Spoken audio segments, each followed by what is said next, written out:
Bonjour à tous et à toutes et soyez les bienvenus. Aujourd'hui, on va continuer la deuxième partie des antihistaminiques H2. Les chercheurs sont proposés des stratégies sur les modifications de la structure d'histamine, qui est un agoniste H1 et H2, à ce que la nouvelle molécule soit toujours reconnue par le récepteur H2 en déclenchant un effet antagoniste. Donc, le but de ces stratégies est de transformer un agoniste en un antagoniste. On commence par la structure de l'histamine. Donc, l'histamine contenant un hétérocycle imidazole hydrophile et une chaîne alkyle flexible et un amine aliphatique protoné au pH égale 7,4. La première stratégie consiste à ajouter des groupes non polaires et hydrophobes sur l'histamine qui pourraient interagir avec une région liante du récepteur, empêchant la modification conformationnelle indispensable de l'activation du récepteur. Donc, on va obtenir des analogues synthétisés qui ne possèdent aucune activité antagoniste. Et la 4-méthylhistamine est un agoniste H2 sélectif. Le groupe méthyle en position 4 exerce une répulsion sur la chaîne latérale, imposant une conformation compacte plus stable, favorable pour la fixation sur le récepteur H2 et défavorable pour le récepteur H1. Deuxième stratégie, c'est la modification portant sur l'amine aliphatique chargée positivement. Le but initial était de remplacer le NH3+ par un groupe polaire chargé positivement plus volumineux pour assurer la fixation sur le récepteur, tout en entraînant une gêne stérique qui perturbe le changement conformationnel du récepteur. Ce récepteur responsable de la transduction du signal, ce qui se traduit par l'effet antagoniste. Le résultat, c'est la N-alpha-guanylhistamine est un agoniste partiel ou bien un faible antagoniste. En plus, l'activation du récepteur, mais la quantité HCl sécrétée est moindre. Empêche l'histamine de se fixer pour induire une stimulation complète. On passe maintenant à la stratégie numéro 3.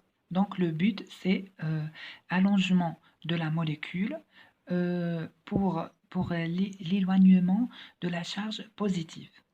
Le résultat de cette stratégie, c'est que la molécule obtenue a un meilleur effet antagoniste, mais encore insuffisant. Et ce résultat a confirmé que la présence de régions liantes antagonistes. On passe maintenant à la quatrième stratégie, donc le remplacement du groupe guanidino très basique par un groupement polaire non chargé, ça veut dire neutre. L'interaction avec le récepteur par liaison hydrogène, donc, veut dire pas d'interaction ionique. Le résultat, c'est le remplacement de la guanidine par une thioride a abouti à une molécule qui n'a aucun effet agoniste et qui présente un léger effet antagoniste. On passe maintenant à la stratégie numéro 5. Donc, on a eu un allongement de la chaîne plus un ajout d'un CH3 sur le thyroïde. Le résultat, c'est on a la formation de molécules de burimamide. C'est un antagoniste compétitif H2 100 fois supérieur de guanylhistamine, mais avec un effet encore faible et un faible effet d'absorption par voie orale. Stratégie numéro 6. Donc, on a un remplacement d'un CH2 au niveau de la chaîne par un atome de soufre qui a un attracteur par effet inductif, ce qui a pour conséquence la diminution de la basicité du cycle imidazole, ce qui améliore la perméabilité membranaire de la molécule et donc son absorption par voie orale.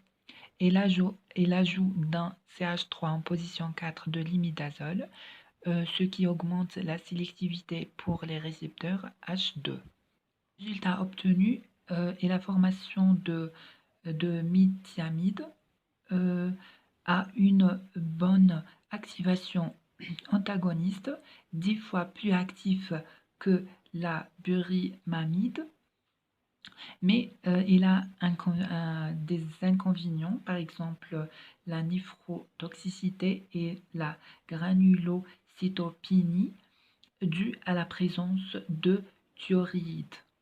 On passe maintenant à la stratégie numéro 7.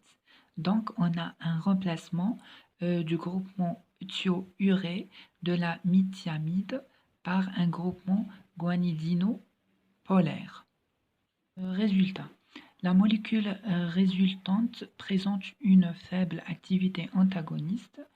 Ceci est expliqué par le caractère basique de la guanidine protonée au pH 7,4. Stratégie numéro 8 consiste à la réduction de la basicité de la guanidine par adjonction d'un groupe électroattracteur. C'est le nitrile.